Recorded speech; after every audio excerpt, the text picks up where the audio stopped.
I am bound for the promised land.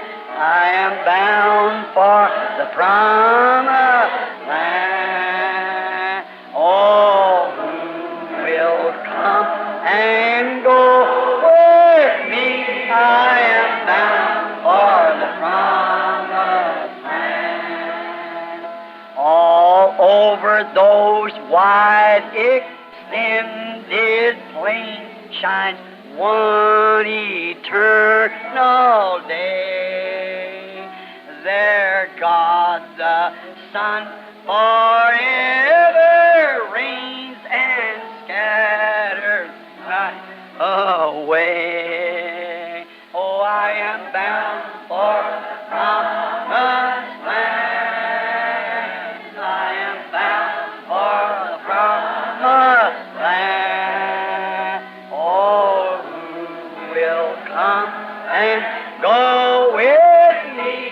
I am bound for the promised land.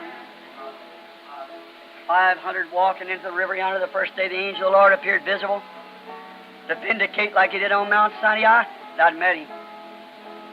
I walked into the river, hundreds singing that same song for the baptism. Here he comes, descending. That same pillar of fire that you see in the picture there, descending down right down here at the river.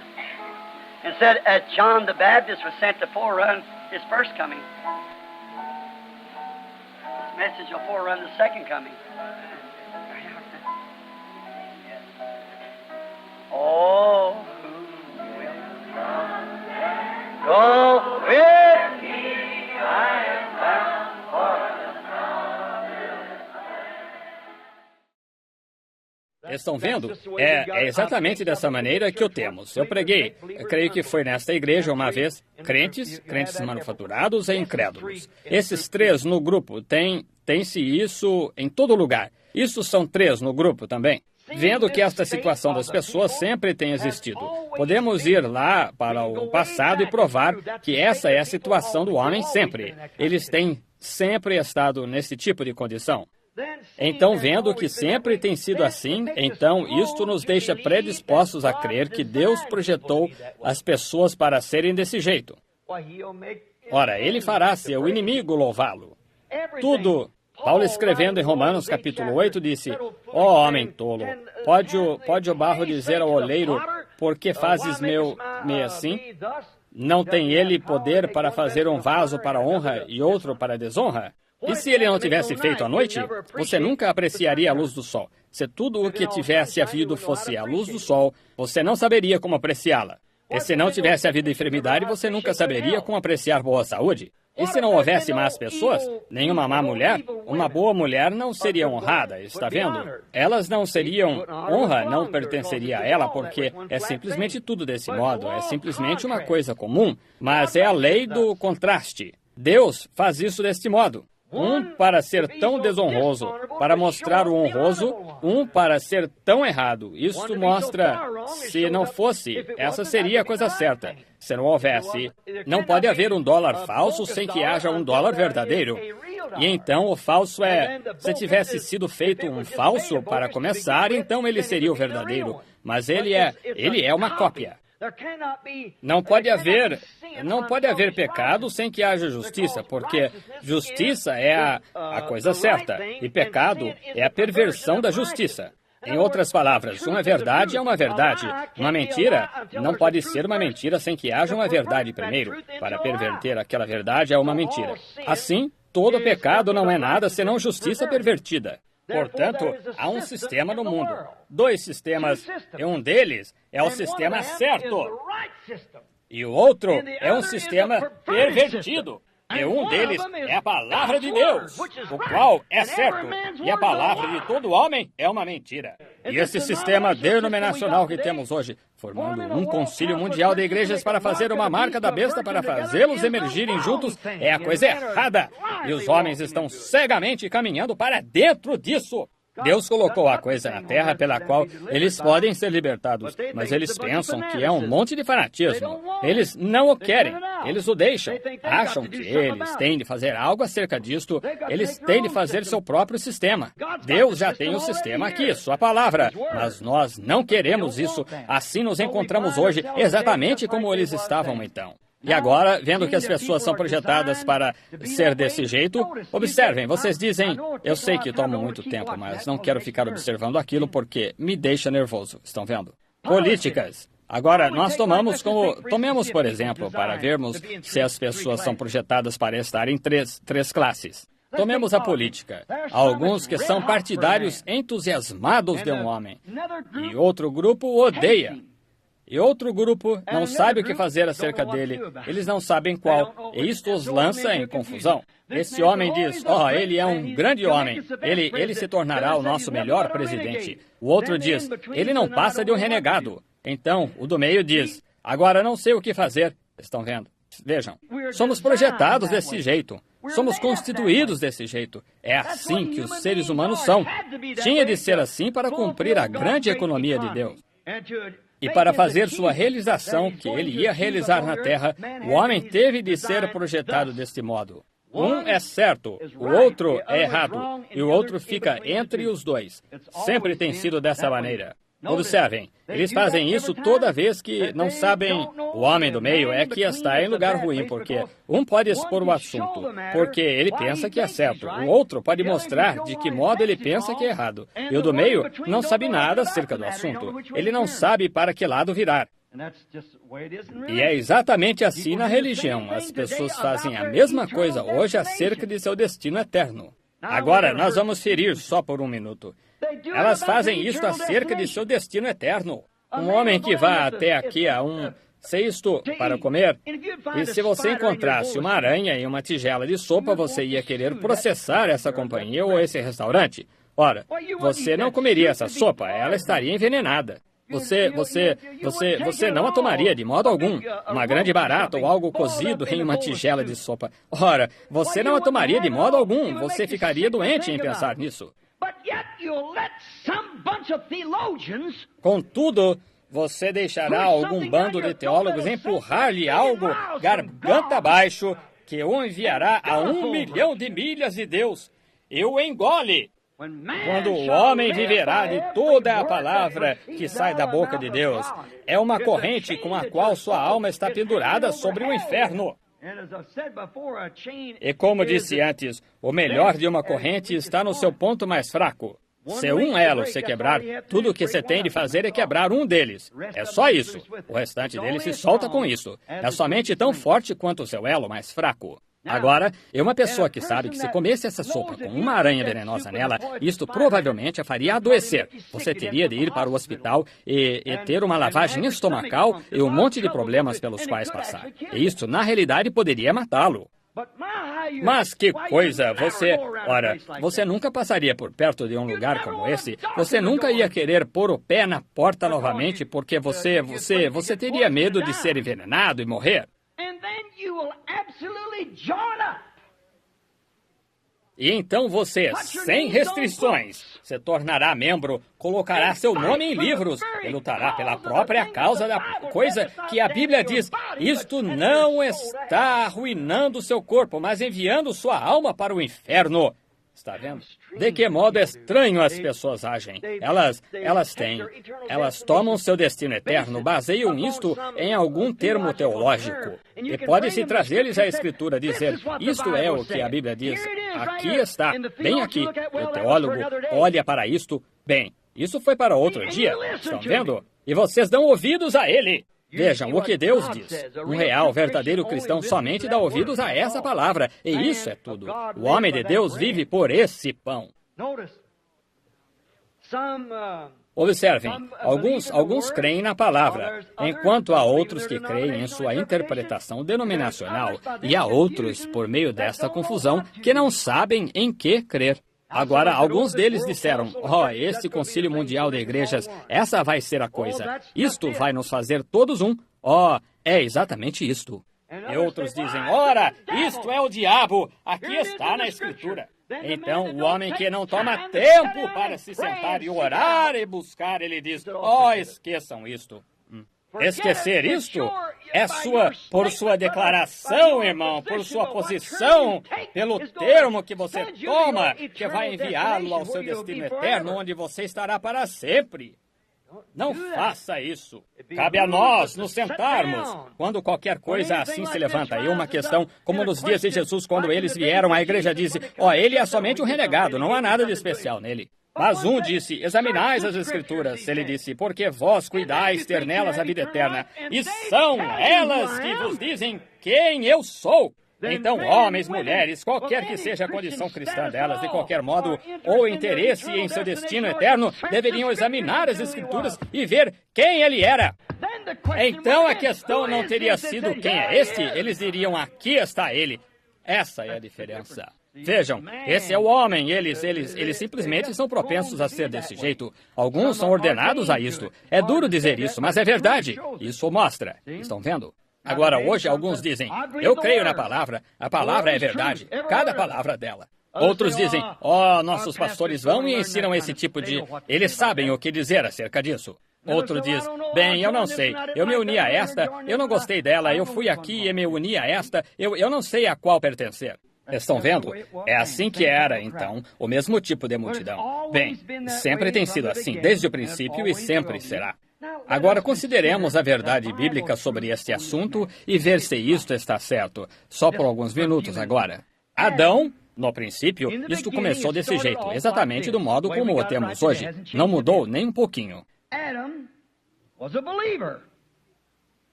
Adão era crente, Satanás era incrédulo. Ele não cria na palavra. Assim, ele tomou Eva, a qual não tinha certeza se isto estava certo ou não.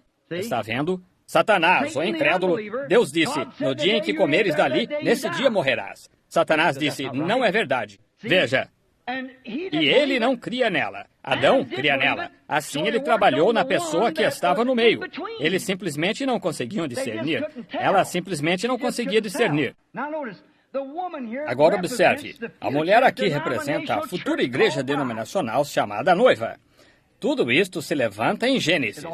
É uma semente. Comece em Gênesis. Você verá seu quadro direito. Está vendo? Agora, aqui ela representava a igreja deste dia, porque alguns dizem, agora tomamos como exemplo os presbiterianos e os luteranos e todos eles, mudando de ideia, estes homens de negócios e assim por diante. Gostaríamos de queremos o batismo do Espírito Santo. Nós gostaríamos de recebê-lo. Vocês compreendem em que dia poderíamos estar? Estão vendo? Pode ser que eles nunca o recebam.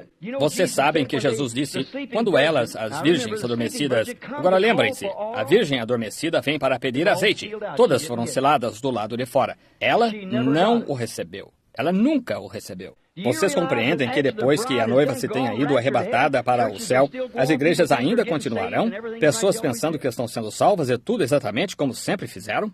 Continuam do mesmo modo como foi nos dias de Noé. Eles seguiram em frente, comendo, bebendo e tudo exatamente como sempre fizeram. Eles não sabiam, mas a porta estava fechada. E pode ser, amigos, que a porta se feche a qualquer momento. Talvez já tenha se fechado, pelo que sei. Nós não sabemos. Haverá apenas poucos deles que entrarão. Sabemos disso. Como aconteceu nos dias de Noé, 8 almas se salvaram. Assim será na vinda do Filho do Homem. Haverá somente poucas almas salvas. Não digo 8, talvez sejam 800 ou eu não sei quantas, 8 mil, eu não sei, 8 milhões, Mas vejam vocês, a noiva não será constituída somente do pequeno grupo que está aqui na terra agora. Quando a 7ª vigília, quando ele veio, todas aquelas virgens se levantaram e prepararam suas lâmpadas. Até lá no princípio, todos que creram na palavra ungida no decorrer das eras saíram. Como a pirâmide, a parte de baixo. E vem, mas a pedra angular teve de vir para erguer a coisa toda para torná-la uma pirâmide. Vejam, uni-la. Agora, a noiva será constituída de todos aqueles no decorrer das eras que creram e aceitaram Cristo como seu Salvador. Agora, Eva não tinha certeza. Adão lhe disse. Agora, Deus disse, querida, que no dia que dela comeres, nesse dia morrerás. Mas eles disseram, Satanás disse, certamente isso não pode estar certo. Imagine se um pai trataria seus filhos. Apenas uma pequena brincadeira, uma coisa como essa. Certamente isso não é assim. Estão vendo? E para o que ela finalmente se voltou? Ela se voltou para o certamente. E isso é exatamente o que a igreja faz hoje. Exatamente. Oh, certamente. Somos uma grande igreja, somos um grande povo, temos sido por muito tempo. Toda essa coisa que eles chamam de fanatismo aqui fora, esta coisa que eles chamam de batismo do Espírito Santo e toda... Isso é bobagem. Veja, isso, não existe isso. Ah, certamente, eu dou dízimos, eu vou à igreja. Minha mãe foi para... Certamente Deus... Mas Deus disse diferente! E é assim que vai ser. Exatamente no gosto de sua palavra. Ele disse o que esta era da igreja de Laodiceia seria. Tem um livro especial saindo sobre isto, muito em breve, o Senhor permitindo. Vejam, desta Laodiceia, para mostrar que ela já terminou, que ela já está selada ali, e Cristo está do lado de fora. Nunca disse que ele voltou a entrar novamente, vocês sabem. Assim, a encontramos hoje colocando a palavra para fora exatamente como sempre foi. Agora observem, Moisés, a palavra ungida ou igualmente nós o chamamos, eu espero que vocês compreendam quando digo que ele era o Messias. Ele era a palavra ungida que tinha sido prometida para aquele dia. Moisés era. Vocês creem nisso? Certamente. A palavra Messias significa o ungido. Estão vendo? Agora Noé era o ungido do seu dia. Abraão, que falou que haveria... Seu povo tinha peregrinado 400 anos em escravidão e eles seriam tirados por uma mão forte. E o que ele mostraria? Seus sinais e maravilhas e as gerações que estavam vindo e o que fariam. E Moisés se pôs ali, aquela palavra ungida daquele dia. É por isso que ele pôde colocar a mão no peito.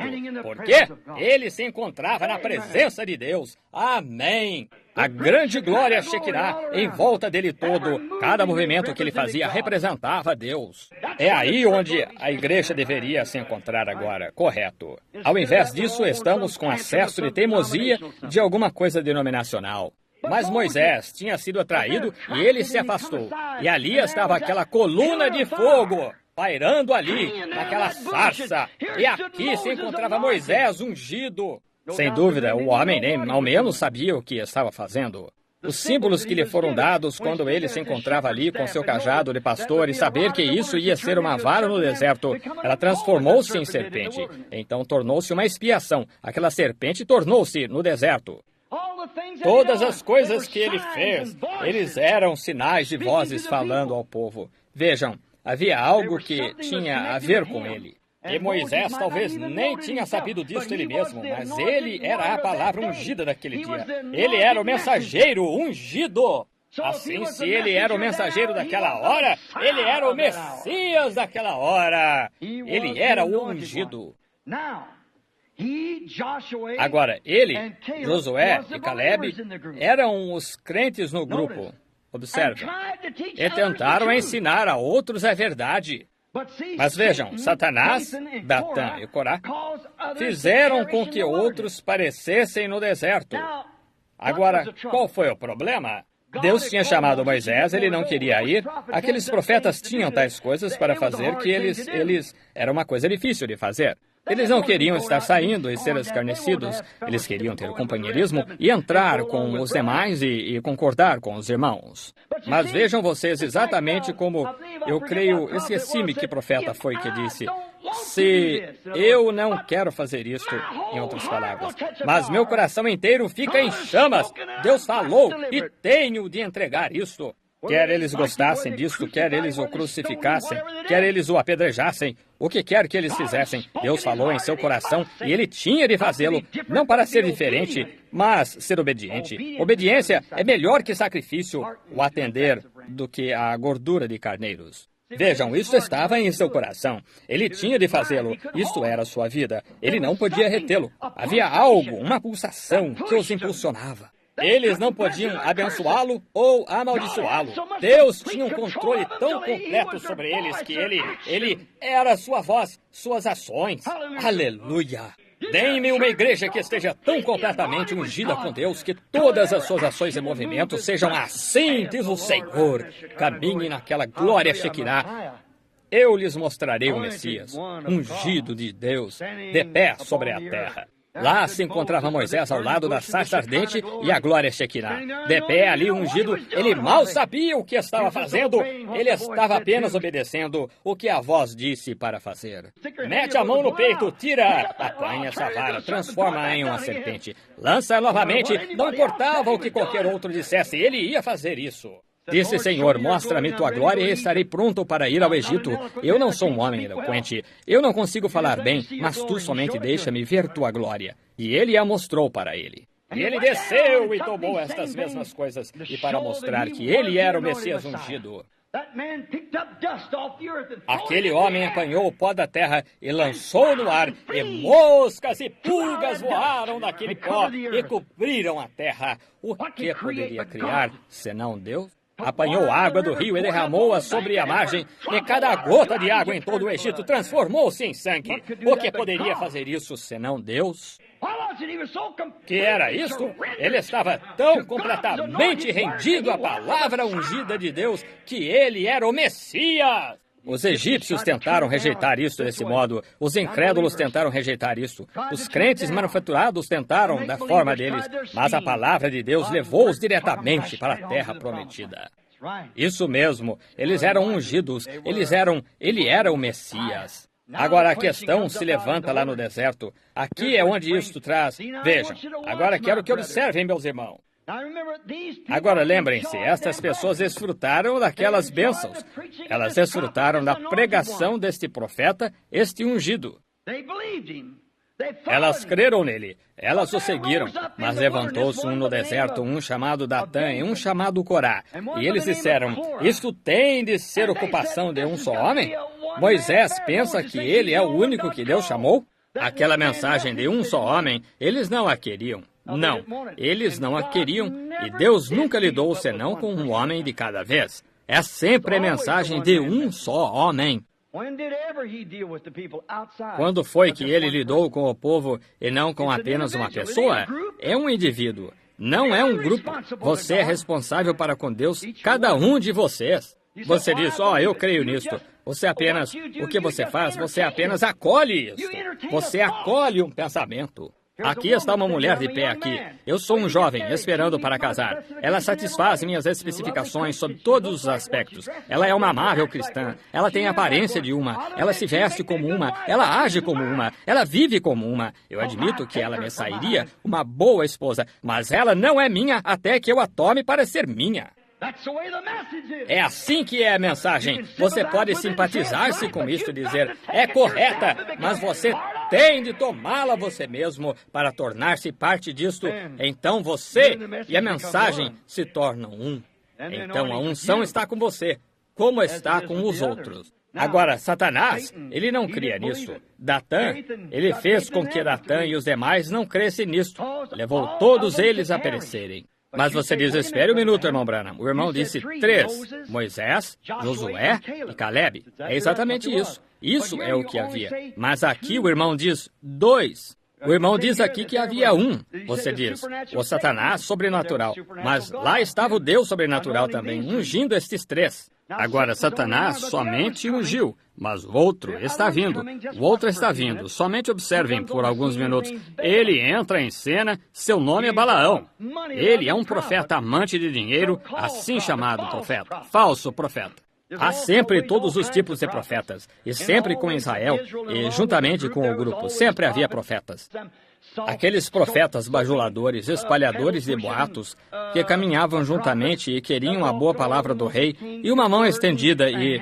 Muito bem, como Acabe tinha 400 deles, todos bem vestidos em seu estilo eclesiástico, e ele lhes disse, o grande rei lá, Josafá, disse, olha, certamente tenho 400, todos bem treinados, profetas hebreus. E todos eles vieram e profetizaram, mas aquele homem tinha o suficiente de Deus em si para saber que aquilo estava errado, porque ele sabia que Elias tinha amaldiçoado aquela coisa. E como poderia Deus abençoar o que ele tinha amaldiçoado? Ele não poderia fazer isto. Ele disse, tens mais um que pudéssemos consultar? Ele disse, sim, há um aqui, Micaías, o filho de Enlá, mas disse, eu o odeio. Disse, ele fica nos perturbando o tempo todo, condenando-me e dizendo-me tudo o que há de mal. Como poderia o leão bramir? Deus tinha falado. Quem poderia não dizer a verdade? Quando era contrário à palavra de Deus, ele tinha de amaldiçoar a coisa.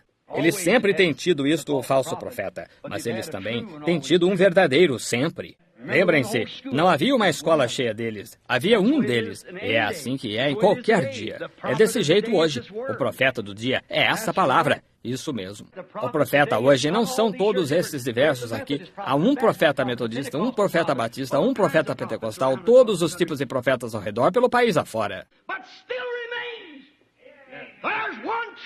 Mas ainda permanece. Há um verdadeiro profeta, o mesmo ontem, hoje e eternamente. Isso mesmo. Jesus Cristo, e Ele é a palavra. Isso mesmo. Ele é a palavra ungida da hora. Observem-no agora, enquanto continuamos. Constatamos que Josué e Calebe, e então aqui vem Balaão, o profeta assalariado. Que fez ele? Passou bem por cima de cada palavra de Deus, depois que Deus a mostrou a ele.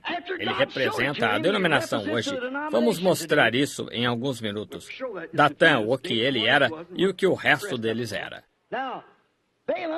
Agora, Balaão representava a denominação. Uma pessoa que não devia saber melhor.